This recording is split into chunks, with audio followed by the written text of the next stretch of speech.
Jadi saya akan menjelaskan tentang filsafat. Berfilsafat itu termasuk dalam berpikir, namun tidak semua orang berpikir itu mesti berfilsafat. Dan bisa dipastikan bahwa semua orang yang berfilsafat itu pasti berpikir. Jadi berfilsafat itu adalah bentuk berpikir yang lebih spesifik, bukan sekedar berpikir biasa. Semua yang berfilsafat pasti berpikir, tetapi tidak semua yang berpikir berarti berfilsafat. Karena filsafat melibatkan cara berpikir yang mendalam, radikal, sistematis, logis, dan menyeluruh, universal. Berbeda dengan berpikir sehari-hari yang bisa jadi dangkal atau tidak terstruktur.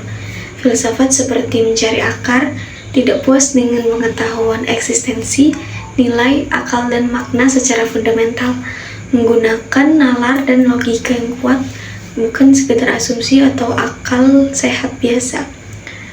Selanjutnya ada soal nomor 2, jelaskan proses dalam berfilsafat. Dongeng dan tahayul dapat melahirkan ilmu pengetahuan. Keindahan alam semesta di malam hari menimbulkan keingintahuan manusia untuk mencari kebenaran. Angan-angan melahirkan filsafat.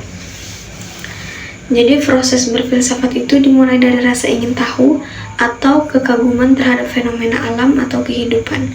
Misalnya keindahan alam semesta di malam hari melibatkan proses berpikir secara mendalam, radikal, dan sistematis. Bertujuan untuk mencari kebenaran hakiki atau jawaban fundamental melalui penjelasan dongeng, tahayul, atau angan-angan belaka. Kemudian soal nomor 3, berdasarkan sejarah konsep berpikir dalam filsafat mengalami perubahan.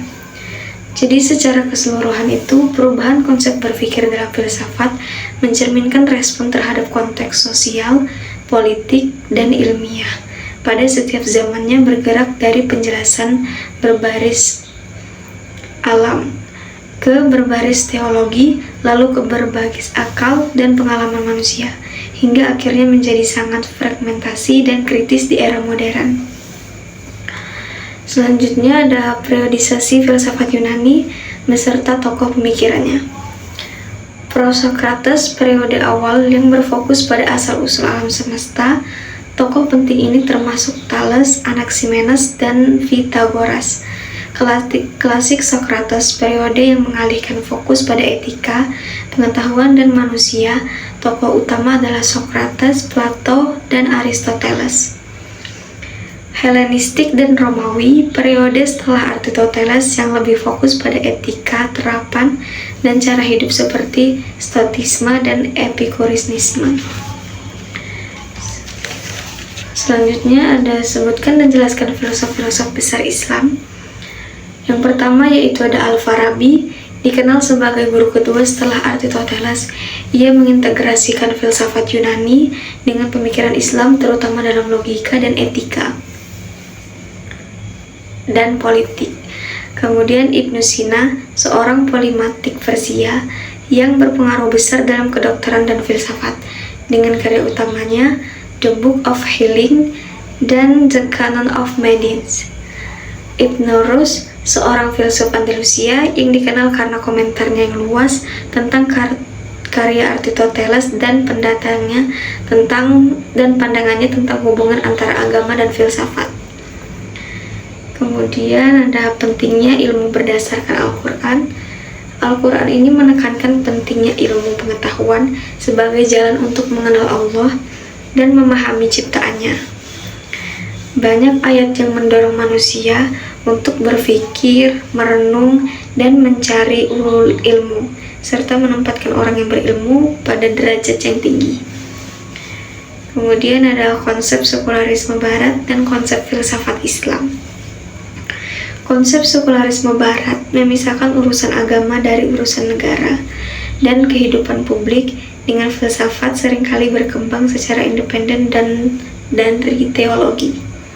Sedangkan filsafat Islam berusaha mengintegrasikan akal filsafat dengan wahyu agama, melihat keduanya sebagai jalan yang saling melengkapi menuju kebenaran. Selanjutnya soal nomor 4, jelaskan penyelidikan dan pembagian filsafat menurut objeknya. Jadi objek ini terbagi dua. Yang pertama objek material. Objek material ini segala sesuatu yang ada, misalnya Tuhan, alam, semesta, manusia. Kemudian ada objek formal, sudut pandang yang mendalam, radikal, dan universal terhadap objek material. Pembagian utama filsafat meliputi metafisika, hakikat, realitas, epistemologi, pengetahuan, etika, moralitas, dan logika. Yang kelima yaitu ada bagaimana peran filsafat dalam membentuk kerangka berpikir sebelum seorang individu melakukan suatu tindakan. Jadi filsafat itu membantu membentuk kerangka berpikir yang kritis, logis, dan mendalam. Memungkinkan individu mempertimbangkan konsekuensi di balik tindakan yang akan dilakukan, bukan sekedar bertindak impulsif.